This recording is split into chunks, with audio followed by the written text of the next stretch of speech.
Hello and welcome to Aortic Hope's Week in Review. I'm Molly Thomas, and this week's Week in Review is brought to you by Edwards Life Sciences and Cook Medical.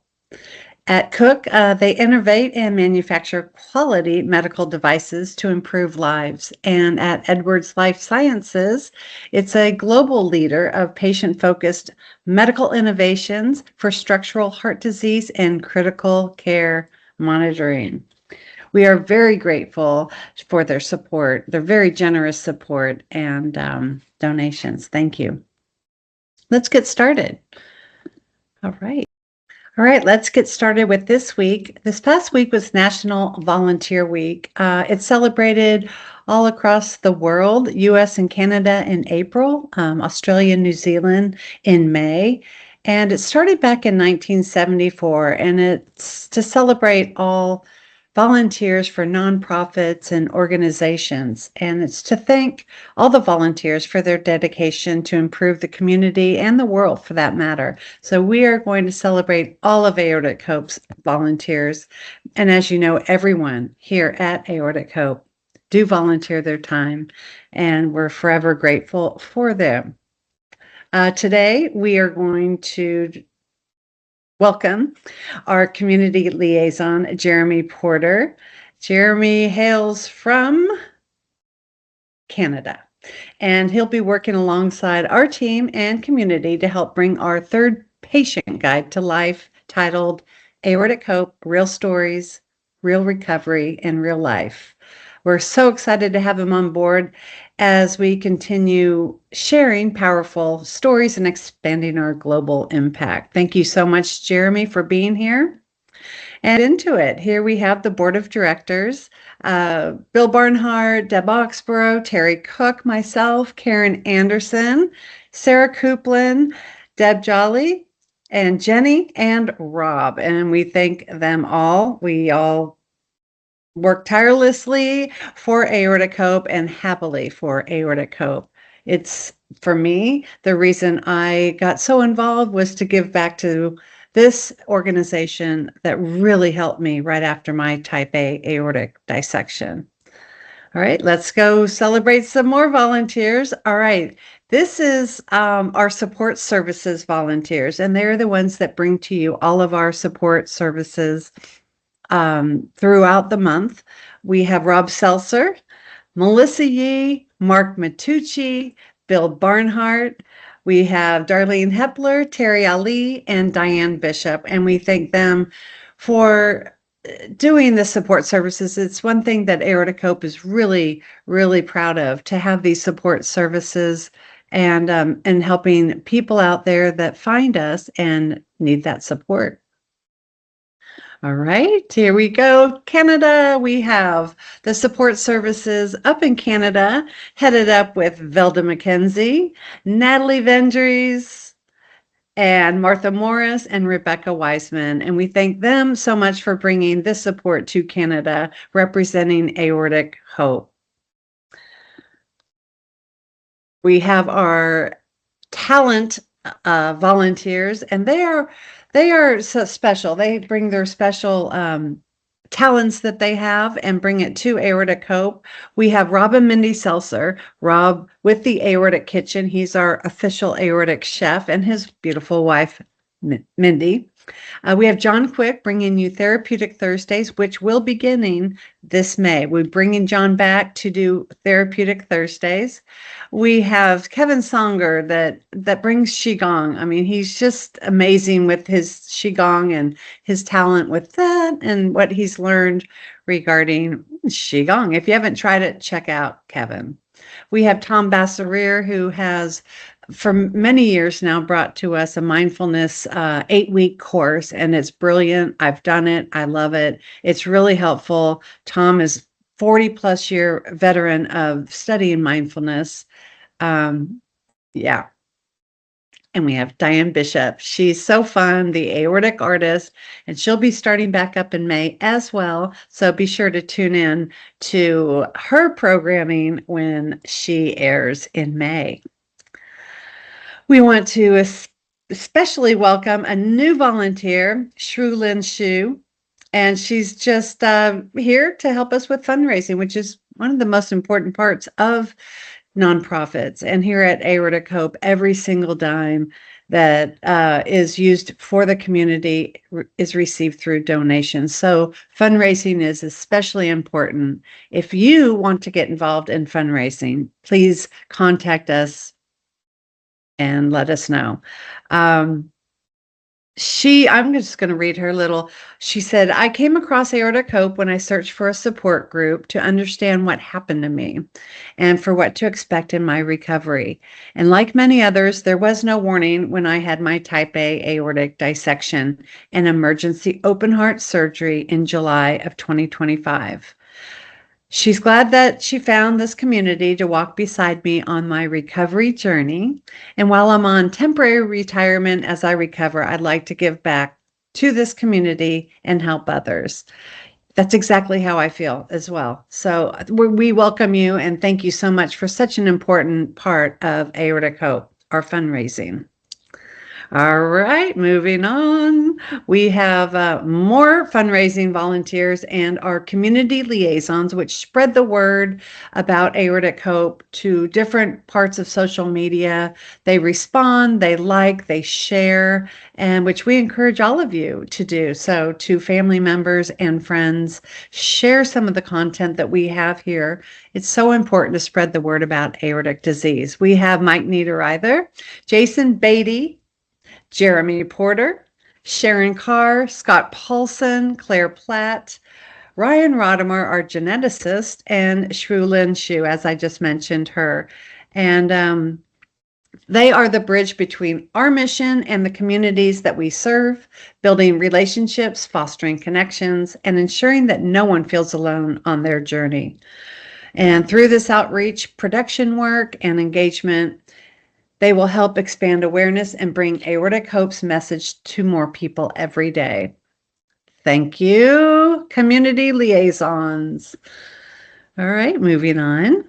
We have more. All right, these are the social media volunteers, specifically our medical students. This is a special program that we started several years ago. Dr. Adam Ahmed, who now is a doctor, he started out as a med student. Dr. Adam Ahmed, right there in the middle, he headed up this along with Duke, and they reach out to medical students, some just starting out, some in the middle of their residency, to engage in this volunteer, very important, bringing you Medical Monday and Topic Tuesday. And they bring articles to life for us to read, to re-educate ourselves, educate ourselves on aortic disease. This week we just wrapped up aortic valve disease, and next month, May, will be dissection. So be sure to tune into our Medical Mondays and our Topic Tuesdays. Here we have Ani, Dr. Adam Ahmed, Dr. Samantha Colon, Jack Nichols, who hails from University of Texas, my alma mater, that's why I know that. And we have Alvaro Martinez, who has some new, a new surprise for you coming up starting in May. And we will revisit that again. Thank you to Alvaro with his new endeavor that we'll introduce you to. And then we have Kiana Zahiri, who's at Brown University. Thank you so much.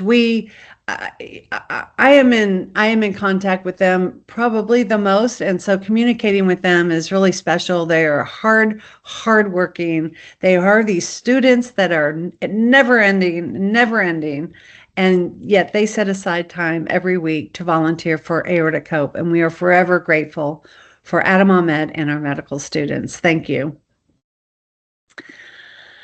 All right, I think that wrapped up our National Volunteer Week. Again, Aortic Hope is supported by volunteers only, and the generous donations of people like Edwards Life Sciences or companies like Edwards and Cook Medical and Heart Valve Voice. Thank you. Let's move into our fun of a Movement for Movement Monday. The quote this week, you don't need motivation, you need momentum. And it's, let's see, I like this. You're not behind, you're building. In other words, it's just always moving forward. In a world that glorifies speed, milestones, and catching up, it's easy to feel like you've missed something, like you should be further along, doing more, moving faster. But here's the truth. Growth doesn't rush, it layers.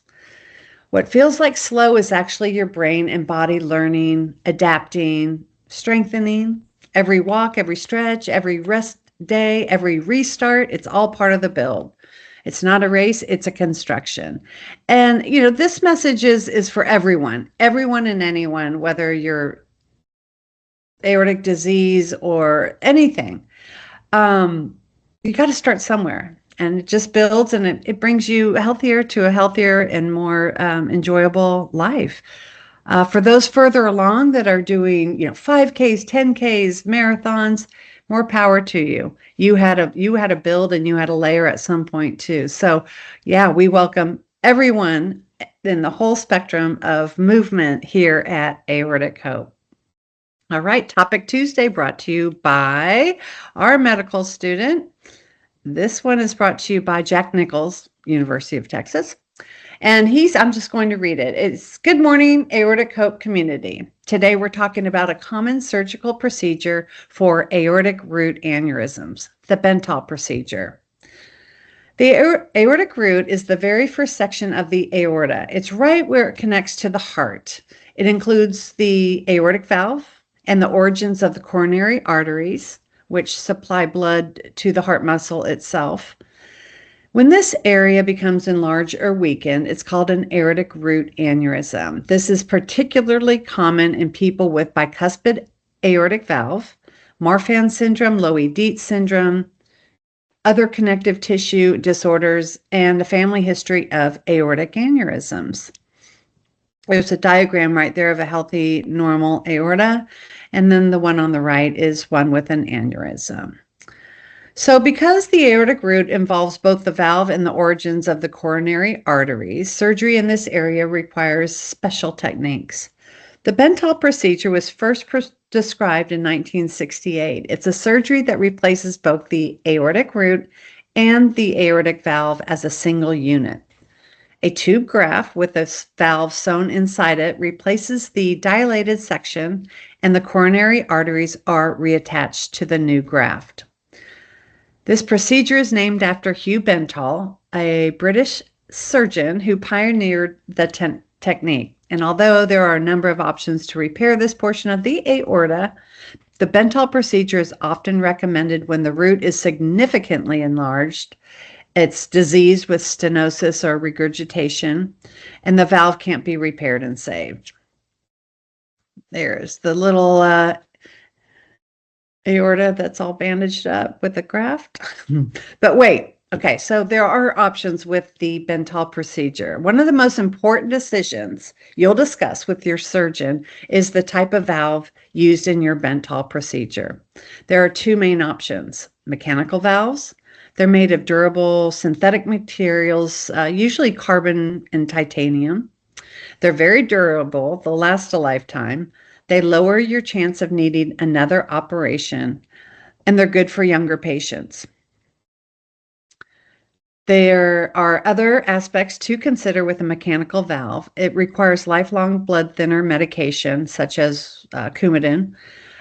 You'll need to get regular blood tests to test your INR, which is the thickness or the thinness of your blood, to ensure that it's therapeutically anticoagulated. So small ongoing risk of bleeding or clotting complications if it's not managed properly. The second option is a tissue or a bioprosthetic valve. Tissue valves are made from animal tissue, usually a pig or a cow, that has been specially treated. The benefits: usually no need for lifelong blood thinners. More flexible lifestyle without regular blood testing for the thickness and thinness of your blood. But the considerations are there is a limited durability. They typically last 10 to 20 years maximum. sometimes less, sometimes more.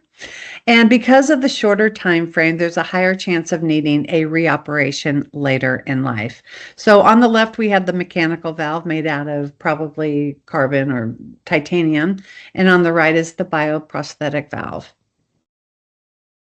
So how do you choose? There's not a single right answer. And if you poll the community, it's 50-50 on this. Because the best choice depends on your individual situation. Luckily, this is a decision that you and your surgeon will make as a team, but factors that you should take into account include these. Your age. Younger patients benefit from the mechanical valve to avoid any reoperations, while older patients may prefer the tissue valves. Lifestyle factors. If you have a very active lifestyle, your occupation or travel considerations, and your ability to take blood thinners, that could be a factor. And just general feelings about the possibility of reoperation or having lifelong medication. The bottom line, the Bentall procedure is a well-established, effective surgery for aortic root aneurysms. Both mechanical and tissue valves have important benefits and considerations. The best choice is shared between you and your surgical team. Have a great week, he says. Thank Aorta, Jack. Thank you so much for that, Jack. That was a great Topic Tuesday topic. All right, so here we have this online survey, and this online survey is for reading our patient guides, and your thoughts on the survey. This is also about, specifically, this survey is about all the Aortic Hope programming, the service, support services, the Aortic Kitchen, anything that you see on Aortic Hope. We want to hear from you. It helps us improve our current programming and help develop new ones to better serve this community. So if you have enjoyed any of our programming, please take a moment and fill out this survey. It's very, very important to hear from you. Thank you. All right, we have another national day. It's World Book Day, and we have loads of books in our resources. I'll just read this too. So from many of our community members have turned their journeys into meaningful works of inspiration. They share their experiences to educate, comfort, and uplift others. There's personal stories.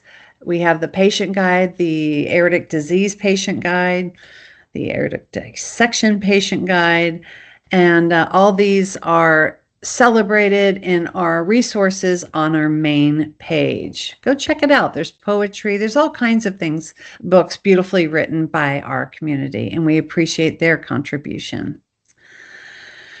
All right, so now we're going into my favorite part of the week, Survivor Series Saturday. Survivor stories remind us that there is life beyond diagnosis, surgery, and recovery.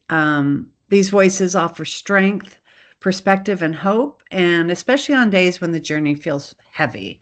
If you haven't tuned in to watch any of our Survivor series, please do so. We have several hundred already in our YouTube AHTV channel. You can also see them here on the blog, and take your time to do so. It's really uplifting, and it's